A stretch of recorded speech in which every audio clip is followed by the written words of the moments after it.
音は大丈夫ですかね。またフロ放送に、声が響いてフロ放送になってますが、ちょっとだけ、通信環境の良い部屋から、放送しております。はい。じゃあこれでさすがにね、この放送というかこの、対談放送の録音を流すこの放送は、これでラストワークになります。はい。なんか土曜ってやっぱりさすがすごいね。なんかまだこの時間になってもちょっとだけあれですよ、順番間違りました。はい。なんかすごいまだ結構5000枠埋まってるんだと思ってちょっとびっくりしましたけどね。で残りがこれあとどのくらいあるのかな。残りが22分ぐらいあるのかな。なのでまあ3分ぐらい経ったらそのあたりで始めます。そっか、そうだ、日本3連休なんだ。はいはいはいはい。だから夜遅くまで起きてる人がいるんですね。長いなって。まあ。はい。そこはご勘弁ください。いや、というのは1時間ぐらいのつもりだったんだけど、なんかね、向こうもさ、ガーって喋るから、で、ね、こっちもまあちょいちょい突っ込んで聞いたりするしさ。で、なのでまあこんな風に長くなっちゃったんですね。で、あれなんですよ。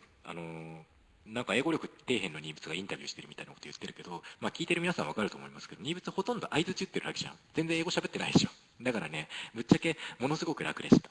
はい。あんまりこっちがどうこう喋ったりとか、なんか細かく質問したりする必要がなくて、ちょっとポロッとね、簡単な英語で質問したら彼がガーって喋ってくれるから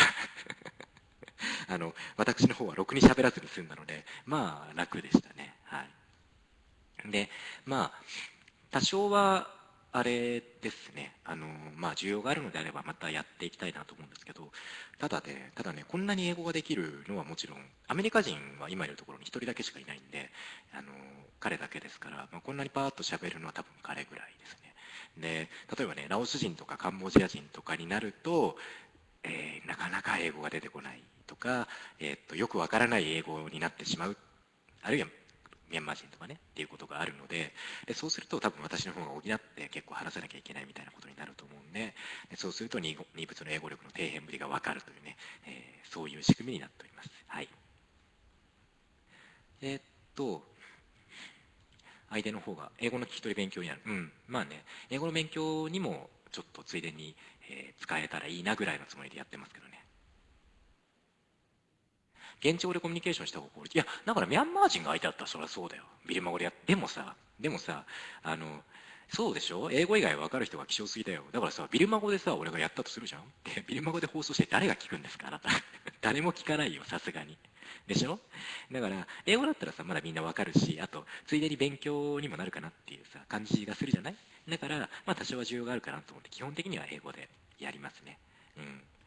なので、まあビルマ語ミャンマー人と喋るときにちょっとビルマ語混ざることは多分ある気がするけど、まあそれは基本的に全部英語で言い換える感じでやっていきたいかなと思います。はい。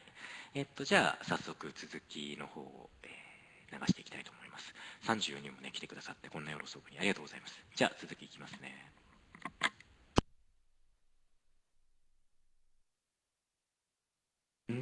So, what is the method of meditation? So there are a lot of meditation methods, so Mahashi and power like that. Yes, So, yes. what is the method you practice there?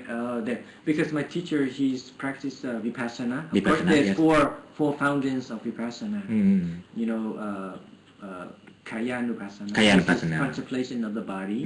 Chitta-nupassana, the contemplation of the mind. Vedana-nupassana, contemplation of the feeling. And Dhamma-nupassana. My teacher is Kaya-nupassana, which is the contemplation on the body, the falling and rising from Mahasi method. Oh, so what do we call Mahasi method? Yeah, Mahasi okay. method of falling in this Kaya-nupassana, the contemplation of the body. So I'm practicing that method. Also, I also practice Chitta-nupassana, with contemplation on the mind, because sometimes it helped me. Like, if I did not know how to watch my mind or contemplate my mind, I could not get through the scare, the fright that I have in the forest, because that one is very hard for you to practice. Body contemplation. So the mind contemplation helps me a lot. So to answer your question, I'm mainly practicing body contemplation. Body contemplation. Okay. Kaya-nupassana. Yeah. So it seems to be effective for me. It works for me. So, but you are interested in power method also, like Yeah. you. I am interested in Bao method. Not the method actually. Oh, to not be the honest. method. I like the environment because it's a forest environment. It's Environment. very broad, very spread Yeah. out. So more manpower. Yeah. Okay, yeah, okay, more, okay. more spread out. Give you a lot of space, Mm. and it's the forest environment. So your mind can be free and it's very calm and peaceful. So I like staying there and practice. But even though I'm not very conditioned with the samatha method, Okay. the samatha meditation, Samatha meditation is not for you? it's at this point I don't get the how should I say? Right now I felt I'm not conditioned. You're not conditioned. I don't have Okay. condition with it. Like in Buddhism we have condition. Yeah, a lot of conditions, yes. Yeah, we have condition. So I felt that samatha didn't seem to help me a lot. Even though they want you to practice samatha first, then you attain jhana, then you switch it to vipassana. But I found vipassana works already for me. Then I don't think I need to go through samatha first. So staying there, I feel bad that I didn't follow the method. I just only take advantage of the environment. So that's why I stay there. Okay. But I reluctant to come back very long. I stay in Benditarama. You said Pantarama more. Yeah, no. Now I will spend more time in Benditarama, which is the Kaya Nupassana, which is the same method that I practice. Yes. So Panditarama Sayadaw is one of the very famous disciples of Mahat Sayadaw. Yeah, one of the famous, still alive. Yes, still alive. I know. And my teacher is also in the same time with Bendita Sayadaw, because Sayadaw is the student of the late Mahasi Sayadaw. Yeah, I know. And my teacher also a student of Mahasi Sayadaw. Oh, really? Yes. Oh, so he is Cambodian, but he went to Myanmar. Yes. Actually, my teacher, he's Vietnamese Cambodian. He's Cambodian by root. By root? Okay. But he was born and raised in Vietnam. Vietnam? Yeah, he was born in the south of Vietnam, and then he ordained as a Cambodian tradition. But he mostly lived in Vietnam and teaching Buddhism and all that in Vietnam. So he speaks fluently in both languages. And then he went to Myanmar during the early 80s or 70s, studying meditation with Mahasi Sayadaw, and then he was certified to teach meditation after that. Okay, I understand. Oh, we talked a lot. So, no. It's our pleasure. So, I hear you went. So, for the last, I hear you went to Japan. Yeah. So, how did you feel about Japanese people? The Japanese. I went to Japan. I admire the country very much because. Mother country? Yeah, I admire because. Japan very disciplined. Disciplined, yes. I give you one of my respect for the people. One time I was on the train, the train. I see one boy. He sit only by himself in one cart, and then I sit on the other cart and I look through the window, and I saw him eating candy. Candy, okay. Yeah, and then he took the wrapper and put it back in his pocket. Yeah, yes. Yeah, rather than throw it on the floor. Yes, of course. And I found wow, this Japanese boy is very great. Nobody look at him and he still follow the rule. Okay. That I'm very respect. But in Japan is also as modernized and civilized as America. Yes. Okay, and very fast living, very fast paced and all that. And I found that even though very modern, but the people seem to not very happy. Actually, mentally. Yeah. They seem to be very busy, very disciplined in their work, work very hard and try to perfect things, which is great, which is what you need to do in life. But they don't know how to balance the spiritual life. Yes. So they concentrate so hard on the thing, and then they seem very tense. Tense and nervous. Yeah. Nervous, tense, worried. They dress very nice, but their face doesn't look peaceful. So I found that maybe on the spiritual side it's lacking. Yeah. Actually, that's Yeah. true. So and then many of them,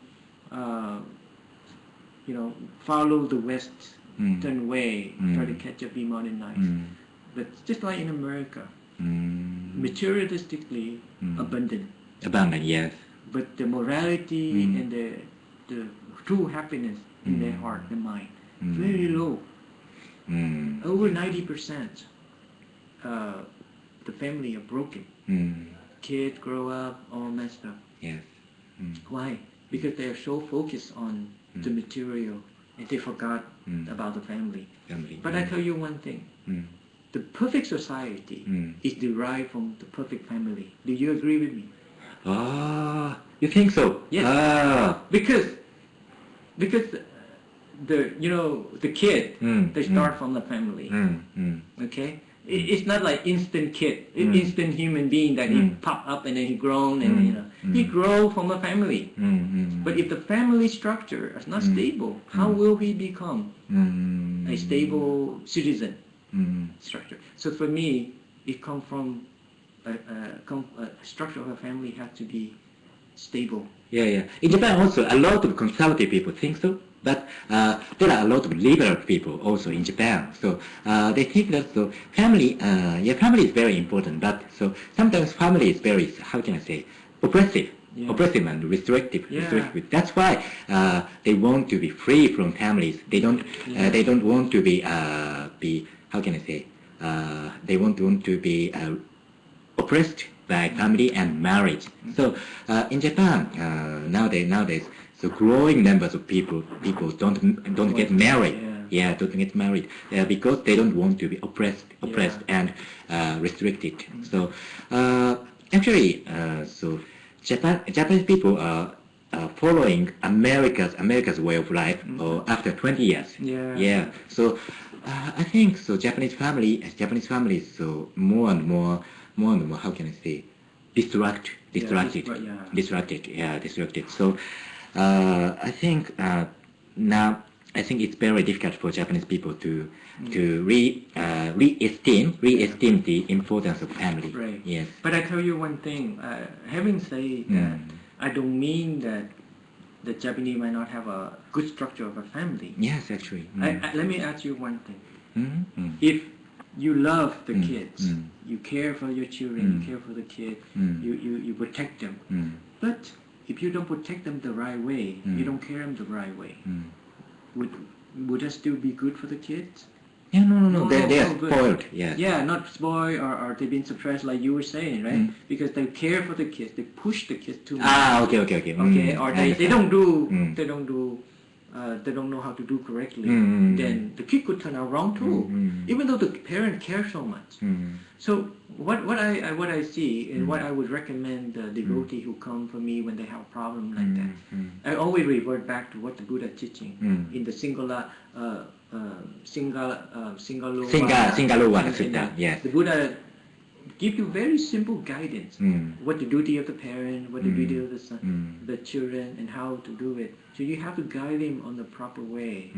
That work on their morality, but also relax and then establish the family.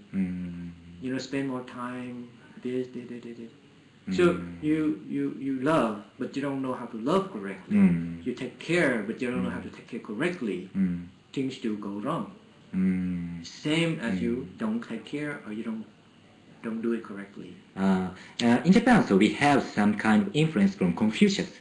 Yeah. Confucius. That's why. So actually, there are a lot of how can I say disciplines about family members. Yes. So your son. So as a son, you have to do this and that.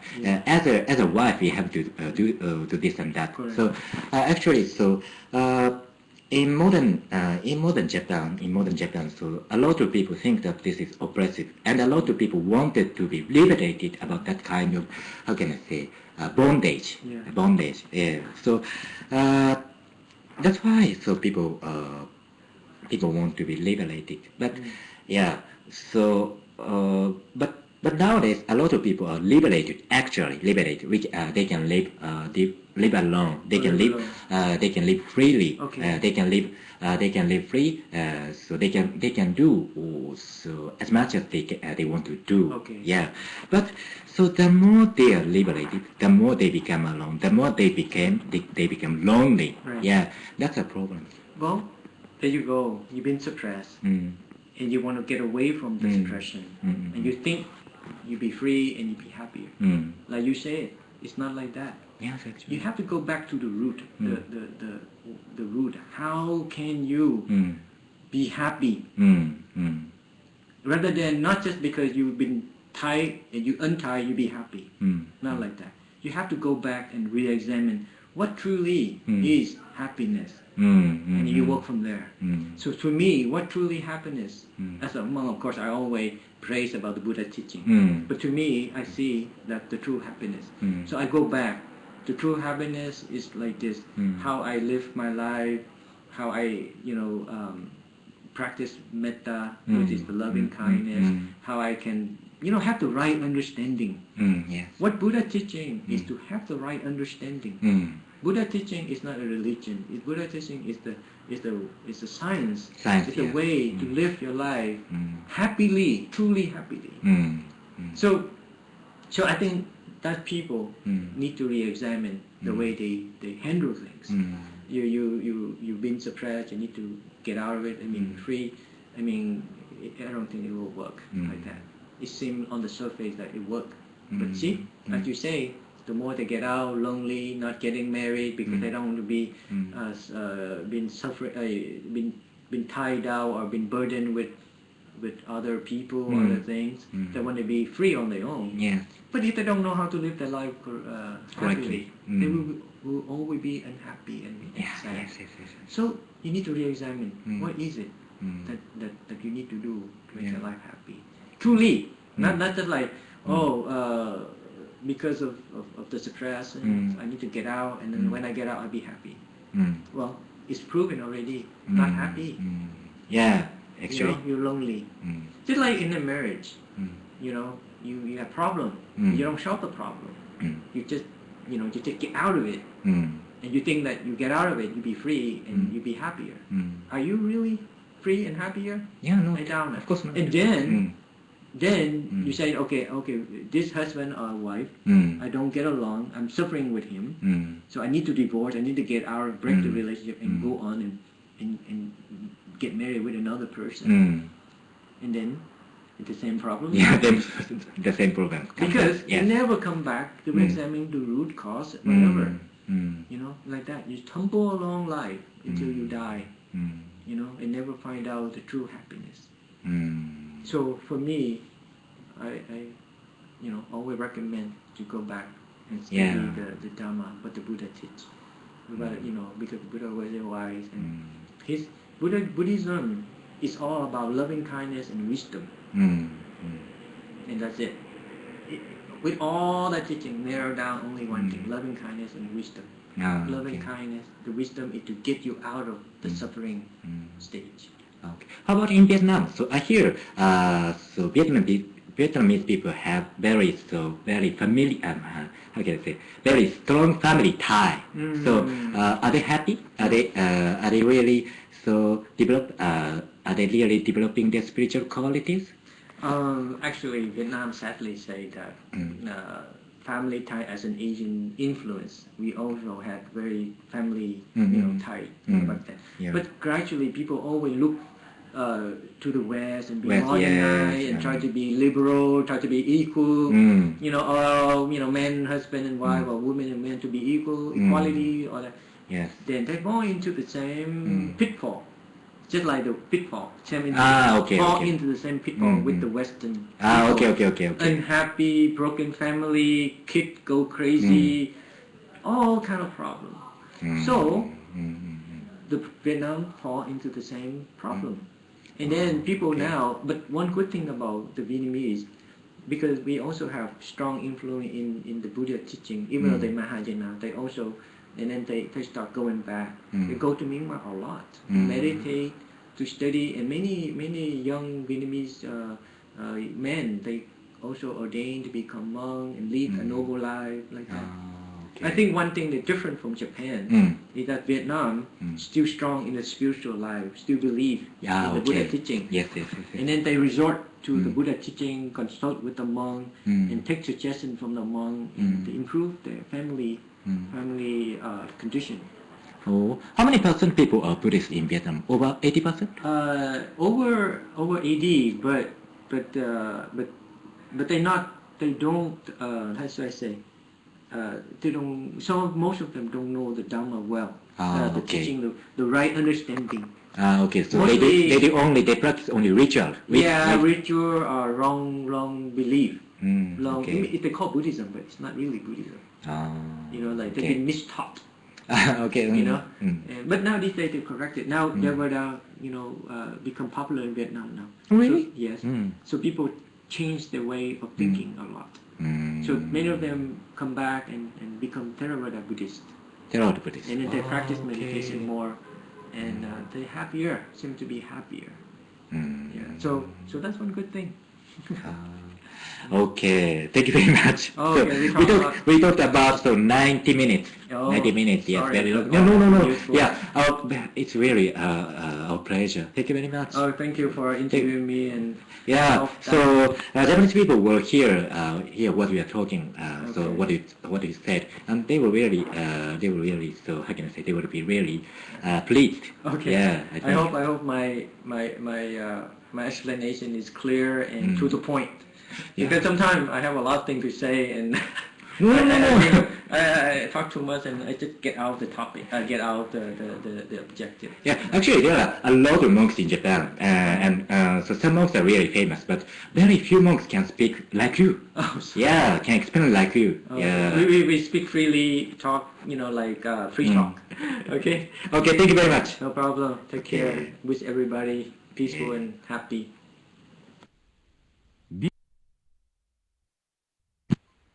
はい。皆さんいかがでしたでしょうか長々とね、やりましたけど、ちょっとすいませんね。Peaceful Happy、そう、最後にね、皆さんに対してお祈りをしておりました。ちょっと待ってね。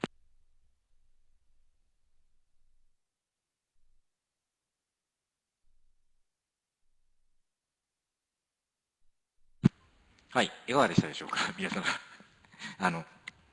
来場者数51人か。いや、でもね、こんな時間まで、しかもね、日本語で OK な内容の番組についてきていただいてありがとうございます。はい。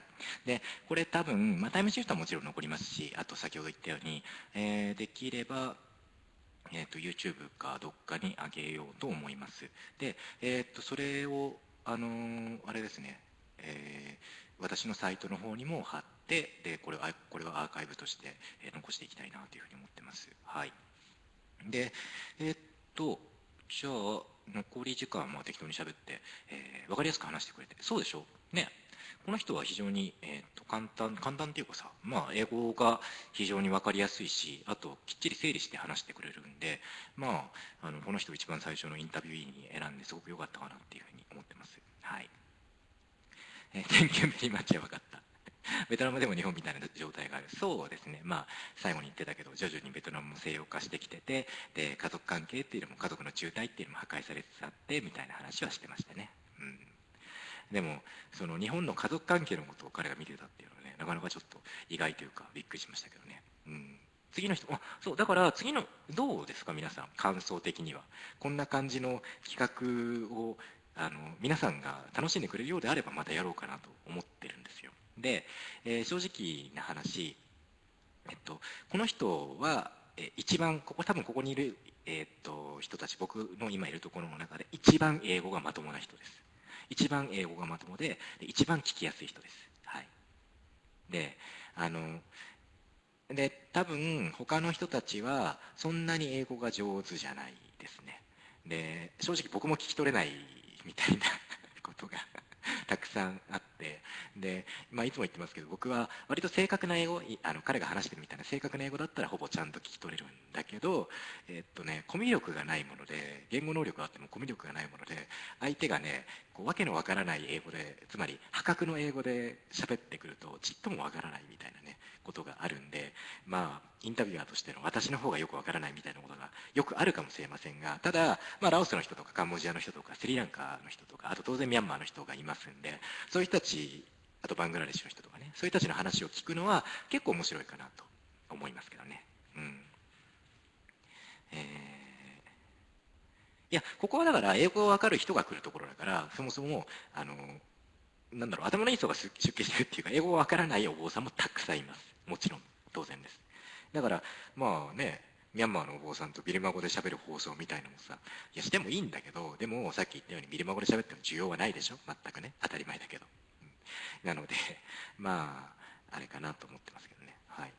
あとね、そういえばフェリム、さっきこの枠をね、始める前にフェリムさんっていう人がいるんだけどさ、その人が、いや、実は、新渕さんともう一枠やりたかったんだけど、でも、新渕さんが放送があるからできなかったんで、もし放送が終わった後、凸ができるんだったら凸をしたいと言われていたんだが、もう寝ちゃったかな。起きてるんだったら別に今来ていただいてもいいですけど、